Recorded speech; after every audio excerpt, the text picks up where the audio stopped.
Hello everyone, Conrad aka the Commonwealth Realm here. In our previous Zelda video we discussed the possibilities of working Ganondorf's memories into the story of Breath of the Wild 2. And in this video we instead want to elaborate a bit further on the potential of the story in the sequel, and how the story might force a more linear progression, as this time around we have a different and more immediate threat plaguing Hyrule. Before kicking things off though, please make sure to leave a like and subscribe. We are currently on the brink of reaching our goal of 250,000 subscribers, less than 1,000 to go, and with your help we'll be there in no time. Now, let's get into how the story in the sequel to the best-selling Zelda game as of yet could become the best we have ever seen, all inside Breath of the Wild 2.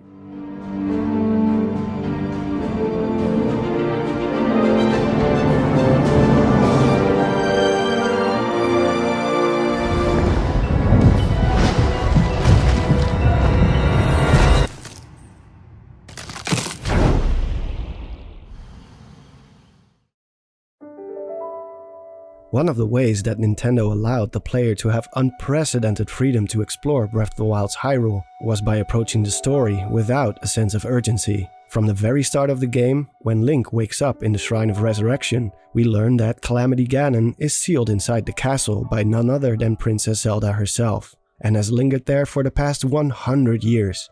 It is implied that he could break free at any moment, because Zelda's seal is slowly weakening, but the actual amount of time left for this to happen was unspecified. Unlike some other game where you are 3 days away from Armageddon, in Breath of the Wild, the world is your oyster until you feel like you are ready to face Ganon. This roaming around is justified by the narrative because Link, having been asleep for over a century, has been severely set back.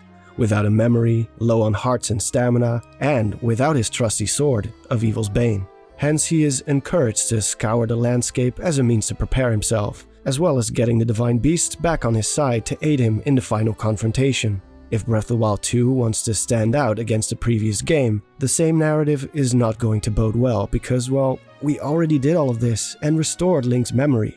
Doing it again and in the same way will be too repetitive. It's pretty much unavoidable that the Zelda team will have to approach the sequel in a more linear way, both in terms of its story as well as the gameplay and the dungeon order. Breath of the Wild was received universally well, and the hype leading up to the game's release was immense. But when the dust settled and everyone finished their adventure in the era of the wild, some complaints started to arise, like the rain, the overly fragile weapons, and its basic story, as well as the way it handled dungeons with the Divine Beasts. Whether you agree or not with these complaints, I think it's safe to say that in terms of story and gameplay, the Zelda team will have to apply changes in order for the sequel to feel fresh and new, both when it comes to its storytelling, the open air of Hyrule, and even the number of voice-acted characters and NPCs. Breath of the Wild sacrificed a deeper game plot for ultimate gameplay freedom, so it only seems logical that Breath of the Wild 2 will be a more story-driven and to some extent grounded experience. And when you think about it, the setup is already there. How? The underground locations and Ganondorf. As mentioned before, Calamity Ganon remained dormant inside Hyrule Castle, thanks to the efforts of Princess Zelda. This time, however, we're dealing with the true puppet master, the man behind the curtain, which means the pace of the story will now be dictated by the actions of Ganondorf, who up to the point of his reawakening and breaking of the Zonai seal was stationary, but as hinted with the rising Hyrule Castle will now become more mobile. Link and Zelda will no longer be able to just mess around and take their sweet time. No, the moment Ganondorf breaks free from the seal, which had him pinned down underground for more than 10,000 years, the last thing he's going to want to do is settle down somewhere and just wait for Link and Zelda to show up and face him. Thus, we now have an external force that drives the narrative forward. Ganondorf's actions will determine what the next goal is for Link and Zelda. Whatever he sets his eyes on will greatly impact what needs to be done to keep Hyrule safe. Protecting a vulnerable population, visiting dungeons to collect the necessary elements to defeat Ganondorf, or attacking his strongholds to weaken his presence in Hyrule. It all depends on what Ganondorf will do once he breaks free. This is where the idea of a chase, or more precisely hunt, comes into play. A cat and mouse game between Zelda and Link, and the reawakened Ganondorf, who will no doubt try his best to exert his dominance over Hyrule, while of course trying to avoid getting stabbed by Link's fully powered Master Sword. In this regard, ultimately, Ganondorf will have to find a strategic location to land the castle, gathering up his allies and forging his plan to take over the kingdom once again.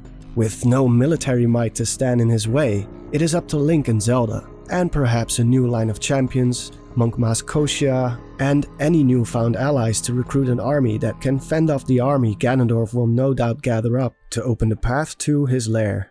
Naturally, a part of this recruitment process and finding the keys to defeat Ganondorf should be dungeons, and when it comes to dungeons or other explorable challenges, we already have an example presented in the E3 2019 trailer. It's clear from the footage that Zelda and Link are on a linear path. Hence, it is likely that other caves like this could force you to follow a specific path underground. We already have a video on Hyrule's Underground, so be sure to check that one out too. These locations could be tied to Ganondorf's influence, similar to Ocarina of Time, where he manages to place curses on the various locations and temples, which Link has to visit in order to rid them of said curse. If we look at the Zelda series as a whole, we can see that Breath of the Wild 2 could have the most ambitious Zelda stories in the series so far, but this time combined with the open-air exploration from the previous game. Breath of the Wild was a love letter to the original Zelda on NES. As a result, some things from the later games were excluded to make it work. The sequel has a chance to combine everything that is great about Zelda in one neat little package. A huge explorable world, but with the storytelling on par with Skyward Sword and the dungeon design from, well, every 3D Zelda game since Ocarina of Time, only reinvented to something better than just the divine beasts. Now, let's switch back to Ganondorf for a moment, as there's more to him than just his ambitions and goals to bring Hyrule to ruin, and the consequences of him breaking free from his seal. As we have mentioned in previous videos, Ganondorf is the physical embodiment of Demise's hatred, the reincarnating evil that was let loose upon Hyrule as per Demise's promise after his defeat at the hand of the Hero of the Sky. The implications of his return are massive, as it proves that despite tens of thousands of years having passed, this trinity of power, wisdom and courage still exists in the era of the Wild. Ganondorf's existence in general is hugely underestimated, as he is literally the manifestation of Hyrule's suffering, and even while imprisoned created the calamities, the eternal curse that seems to endure across the Zelda timeline. Ganondorf, or more specifically Demise's curse, seems to be the one curse that seems to endure across the Zelda timeline. Speaking of the timeline, Ganondorf is ultimately the one responsible for the split in the timeline. It all started with him. Prior to his rise to power we had Demise, the one who ushered the curse, then Vati, and finally Ganondorf, the man with evil in his heart that brought Hyrule to its knees multiple times before. It is clear that when it comes to Ganondorf, he is the source of the endless conflict which continues to plague Hyrule. The big question, however, is whether or not the timeline split was in favor of good or evil. Was this the plan of Demise all along to create multiple possibilities for evil to keep reincarnating, or not? After all, there are two official outcomes to Ocarina of Time. One brings Ganondorf's defeat, the other his victory. Or was this all conceived by a higher power? Perhaps some divine intervention, a way to assure that Hyrule would always have a fighting chance no matter the outcome of a certain battle. We may never know. But what we do know is that eventually a convergence is likely to take place, a merging of timelines to determine the true outcome of the events in Hyrule. Why? Because it is clear that by placing Breath of the Wild so far after the other events in the Zelda series, they want to start with a clean slate. After all, none of the different timelines are leading anywhere at this point. In order to wipe the slate clean, the timeline inevitably has to merge. Exactly how this will be accomplished is unknown, but if the split in the timeline was planned in some way, it only stands to gain that the different outcomes will eventually lead up to a conclusion. Breath of the Wild 2 could be the point where everything has been leading up to, a final confrontation that will determine whether good or evil will prevail, and might even signify the end and abolishment of Demise's curse, as Nintendo cannot keep up the story premise of Ganondorf forever. Eventually things are going to have to go into a new direction, and that is exactly why Breath of the Wild 2's story could turn out to be one of the most ambitious stories ever seen in the Zelda chronology, as it can bring all the things we've seen throughout the Zelda timeline full circle, especially if the voice cast, the interactions with Ganondorf, the soundtrack, the boss battles, and the quality of the dungeons are on an equal level as the story itself.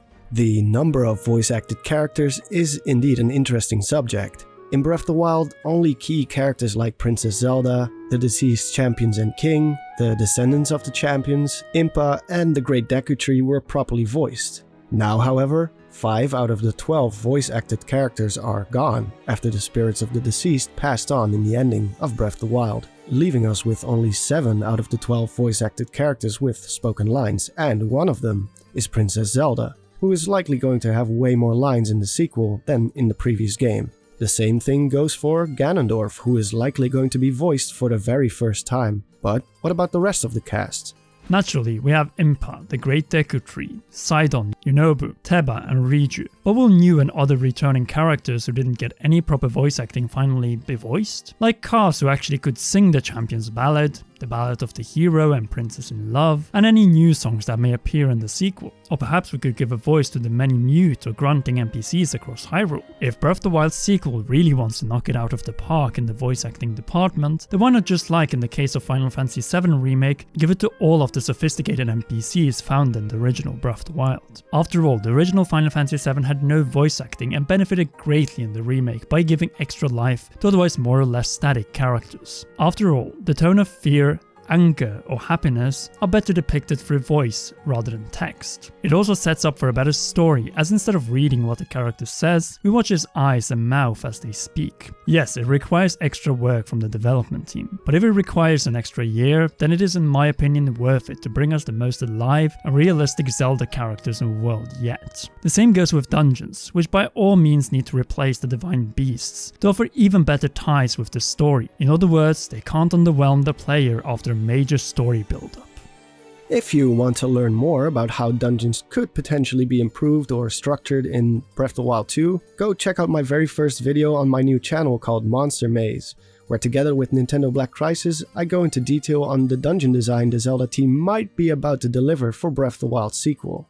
And there you have it, a story with the potential for greatness. A story that could bridge the gap between the distant past, which is the original Zelda timeline, and the events of the era of the Wild. What are your expectations from the story in Breath of the Wild sequel? Will Ganondorf's reign of terror, aka Demise's curse, come to an end, or will he continue to plague Hyrule until the end of time? Sound off in the comments below. And as always, be sure to smash that like button, subscribe, and hit that shiny notification bell to always stay up to date on our latest videos. As always, a big thanks to our gracious Patreon supporters on patreon.com/commonrealm. You can join them too by following the link right here or down in the description. Until the next one, this was Conrad and Don, and while you're here, why not enjoy one of these two awesome videos?